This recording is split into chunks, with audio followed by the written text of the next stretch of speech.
Another aspect of knowing better, but not quite doing better yet, has to do with how we view ourselves, our identity. Because sometimes knowing our past is what keeps us in our past. Now, in this episode, we're not going into all the psychoanalysis of all of that, but we are going to take a look at how our past may be affecting our current, and more importantly, how our future can affect our current. Stay with us.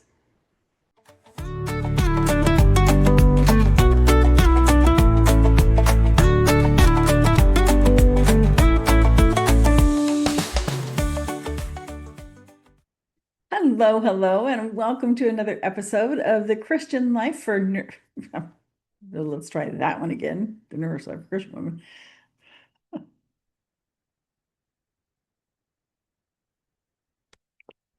Hello, hello, and welcome to this episode of the Nourish Life for Christian Women. As you may recall, if you were with us last week, we talked about something many women experience but don't always understand, that gap between knowing better and doing better. Well, often we learn something new about food or our bodies or how we want to live, and for a moment it feels like everything is about to change. And yet somehow we find ourselves slipping back into familiar patterns. Not because we don't care, and not because we're lazy, and not because we're incapable of change, but because knowledge alone doesn't rewrite the deeper story we carry about who we are. Today, I want to talk about something that sits right underneath that gap, the way our past selves can quietly keep deciding our future, unless we learn to live from a different place. Because many people aren't just living their lives, they're living inside a story about themselves that was written years ago. A story about who they are, what they struggled with, and what's possible for them. And the problem is that story may no longer be true. There was a time in my own life when I had a very clear story about myself. It went something like this. I'm the kind of person who struggles with food. I'm the kind of person who has to work really hard at this. I'm the kind of person who has to be very careful or fall back into old habits. And what's interesting is that those stories weren't completely invented. They came from real experiences, real struggles. And so we feel valid when we're holding on to those. But what I didn't realize at the time was that those experiences had quietly turned into identity statements. They had become part of how I understood myself. So even when I learned new things, even when I grew, even when parts of my life were changing, there was still a quiet voice saying, well, yes, but this is just how you are. And when we believe that, we don't just remember our past, we're living from it. I see this happen all the time. It may sound something like, I've always struggled with discipline, or I'm just someone who doesn't trust my body, or even I'm the kind of person who always ends up back where I started. And again, these statements usually come from real experiences. They often come from years of trying and failing and trying and learning and trying and failing and trying again. But over time, something subtle happens. Those experiences become a story, and the story becomes an identity. So instead of saying, I went through a season where food felt really complicated, it becomes, I'm someone who struggles with food. Instead of, I've been learning how to listen to my body, it becomes, I'm just not good at that.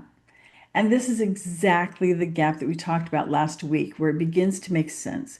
And because when we know better, we may genuinely want to change.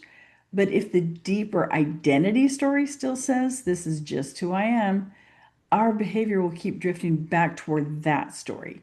Not because we're broken, but because we're human. That's something fascinating about the way our brains work. Our brains actually value consistency with identity more than improvement. They want our actions to match who we believe we are. They try to find proof, and they'll find proof of what we believe we are. And then once we have that proof, we can adopt it as part of our identity. So if somewhere inside we believe, I'm someone who struggles, I'm someone who can't trust myself, I'm someone who always falls off track, our brain will quietly keep organizing our behavior around confirming that identity. Our brain wants us to be right. And this is why so many women feel like they're constantly trying to change, but somehow end up feeling stuck. They're trying to create a new future while still living from an old identity.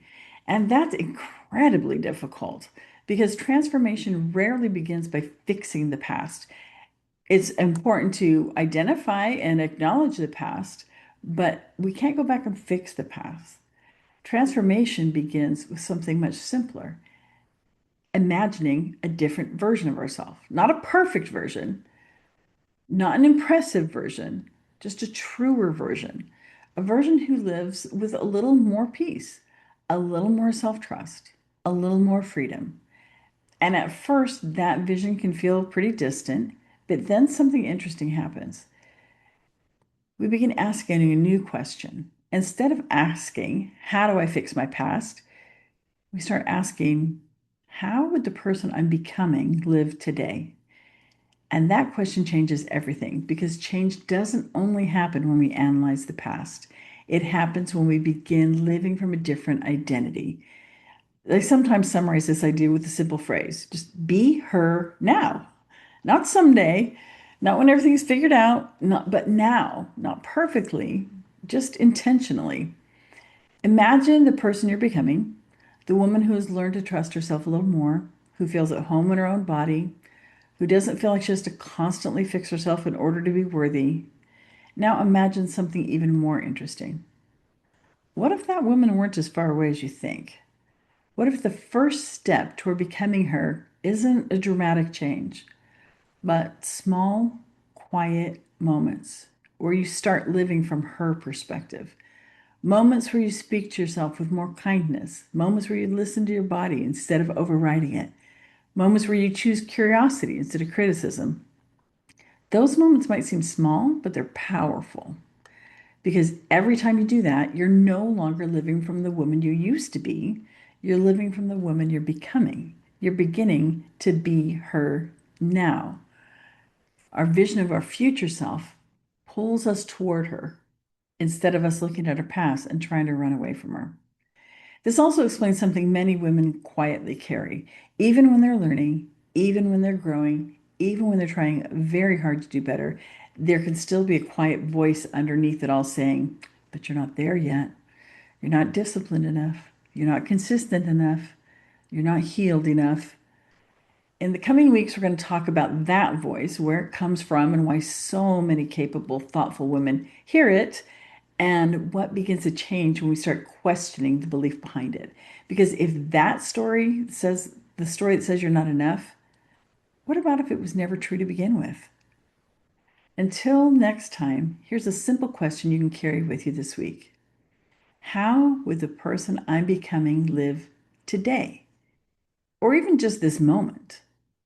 And then take one small step. Be her now.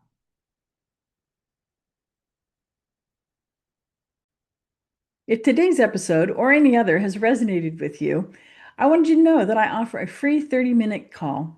If you'd like to schedule that, you can find the details for how to do that in the description for this episode. And in the meantime, don't forget to like and subscribe.